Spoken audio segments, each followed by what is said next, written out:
Hello, good morning प्रिय विद्यार्थियों। मैं आज आपको बीए प्रथम वर्ष राजनीति विज्ञान से संबंधित महत्वपूर्ण प्रश्न श्रृंखला के बारे में बताने जा रहा हूं। अभी शीतकालीन सत्र चल रहा है, तो शीतकालीन जो अवकाश है, इस दौरान आपकी यूट्यूब वीडियो अपलोड नहीं हो पाएंगे। ऐसी स्थिति में मैं आपको एक महत्वपूर्ण जो एग्जाम से संबंधित जो प्रथम प्रश्न पत्र से संबंधित जो अति लघुतरात्मक जो टाइप के जो प्रश्न आते हैं, उसके बारे में कुछ महत्वपूर्ण जो प्रश्न है वो लिखवाने जा रहा हूँ। आप लोग घर बैठ करके इनका नोट्स तैयार करोगे, क्योंकि ये एग्जाम की जो प्रश्न की जो पैटर्न है, उस पैटर्न में जो 3 प्रकार के आपकी जो टाइप की जो क्वेश्चन आते हैं, उस टाइप में ये जो पहले वाले जो अति लघुतरात्मक प्रश्न है, इसमें आपके 10 क्वेश्चन आएंगे और 10 क्वेश्चन, प्रत्येक क्वेश्चन होंगे वो आपके 2-2 नंबर का होगा। तो इस प्रकार से ये पहली आपकी जो इकाई हो गई, ये 20 अंकों की इकाई है। तो आप लोग ध्यान से इस प्रकार के जो प्रश्नों के नोट्स बनाने का प्रयास करेंगे और किस टाइप के आपको ये भी मालूम पड़े किस टाइप की जो प्रश्न है एग्जाम में पूछे जाते हैं। तो मैं बताना जा रहा हूँ। जैसे पहला प्रश्न है, परंपरागत राजनीतिक सिद्धांत की 2 विशेषता बताइए। यानी कि परंपरागत जो राजनीतिक सिद्धांत है, इनकी कोई 2 विशेषता बतानी है। उत्तर व्यवहारवाद के उदय के 2 प्रमुख कारण बताइए। प्रश्न ध्यान से सुनिए।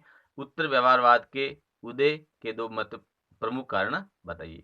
तीसरा प्रश्न है, राजनीतिक सिद्धांत निर्माण की वैज्ञानिक पद्धतियों की 2 विशेषता बताइए।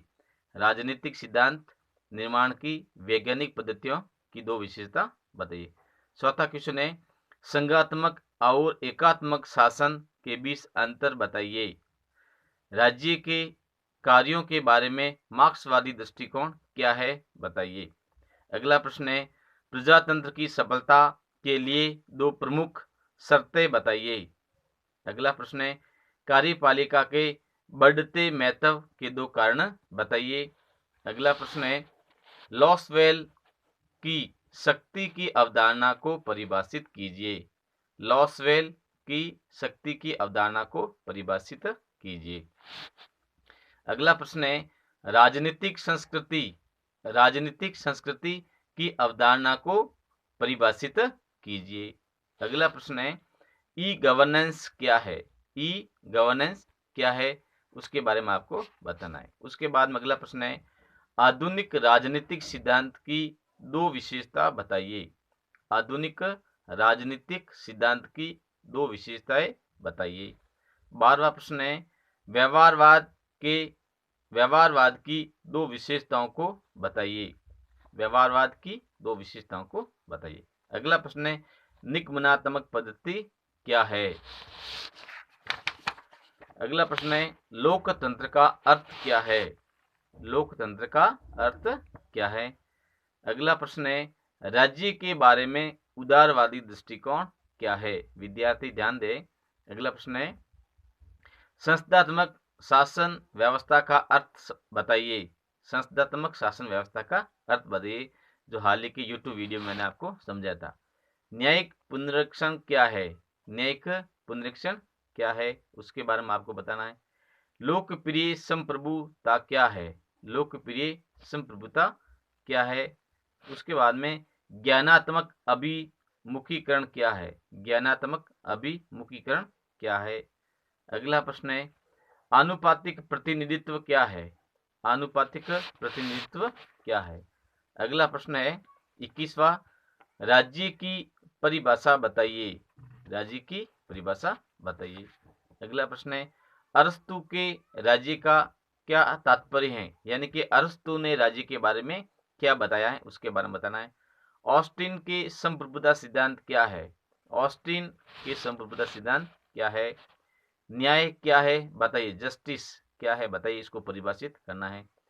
राजनीतिक विकास की अवधारणा का क्या अर्थ है। इसमें जो प्रश्न बताएं, राजनीतिक विकास की अवधारणा का क्या अर्थ है। अगला प्रश्न है, शक्ति और सत्ता में अंतर बताइए। यानी कि शक्ति और सत्ता में क्या अंतर है, उसको बताना है। इब्राहिम लिंकन की प्रजातंत्र की परिभाषा लिखिए।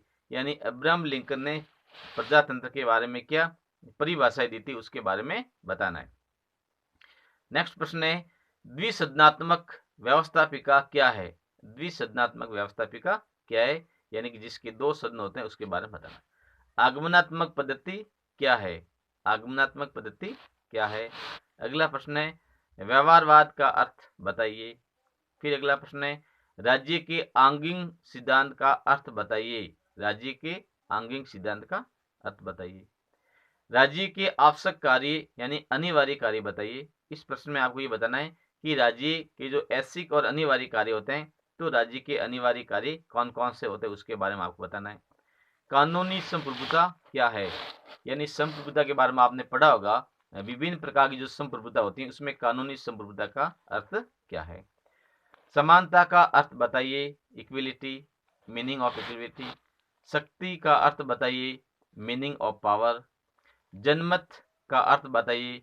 मीनिंग, जनमत का अर्थ बताइए, ठीक है, मीनिंग ऑफ पब्लिक ओपिनियन। सुश्री मत प्रणाली क्या है? इसमें आप लोगों ने प्रतिनिधित्व के सिद्धांत पढ़ोगे तो उसमें अलग अलग प्रकार की मतदान पद्धतियां आएगी, उसके बारे में। सकारात्मक स्वतंत्रता किसे कहते हैं? इस टाइप का जो प्रश्न है ये भी 2014 में आया था। लोक कल्याणकारी राज्य की परिभाषा दीजिए। यानी कि लोक कल्याणकारी राज्य, वेलफेयर स्टेट किसे कहते हैं, इसके बारे में बताना है। संप्रभुता से आप क्या समझते हो? संप्रभुता का पारिभाषिक अर्थ आपको बताना है। उसके बाद में है व्यवहारवाद का उत्तर व्यवहारवाद क्या है? उत्तर व्यवहारवाद क्या है? एकल संक्रमणीय मत पद्धति के लिए क्या आवश्यक है? एकल संक्रमणीय मत पद्धति के लिए क्या आवश्यक है? शक्ति और सत्ता में क्या अंतर है, इसके बारे में बताना है। व्यवहारवाद की उदय के क्या कारण है? व्यवहारवाद का जो जन्म हुआ था वो किस कारण से हुआ था, उसके बारे में बताना है। अरस्तु के राज्य का क्या तात्पर्य? अरस्तु ने राज्य के बारे में क्या बताया है? किस भाषा के शब्द में से पॉलिटिक्स शब्द की व्युत्पत्ति हुई है, उस शब्द का अर्थ बताइए। यानी कि कौन सी भाषा है, लैटिन भाषा है जिससे पॉलिटिक्स शब्द की उत्पत्ति हुई है। उत्तर व्यवहारवाद क्या है, इसको परिभाषित करना है। राज्य की उत्पत्ति के सामाजिक समझौता सिद्धांत के किन्हीं दो विचारकों के नाम लिखो। आप लोगों ने सामाजिक समझौता पढ़ा होगा, तो सामाजिक समझौता सिद्धांत है, इसके प्रमुख जो विचारक या लेखक है हॉब्स, लॉक और रूसो है, तो उसके बारे में आपको बताना है। लोक कल्याणकारी राज्य को परिभाषित कीजिए। राजनीतिक सामाजिकरण से आप क्या समझते हैं, उसके बारे में बताना है। स्वतंत्रता से आपका क्या अभिप्राय है? What is the meaning of liberty, इसके बारे में आपको बताना है। राजनीतिक अधिकार क्या है? Polity, what is the political right, इसके बारे में बताना है। आनुपातिक प्रतिनिधित्व क्या है? 54वां क्वेश्चन है शक्ति पृथक्करण सिद्धांत का प्रतिपादक कौन था, वो किस देश का था? तो ये अभी मैंने आपके हाल ही में कुछ पहले वीडियो बनाया था शक्ति पृथक्करण सिद्धांत के बारे में जो पढ़ाया था, तो उसके बारे में आप लोगों को भी जानकारी हो। राजनीतिक सिद्धांत को परिभाषित कीजिए।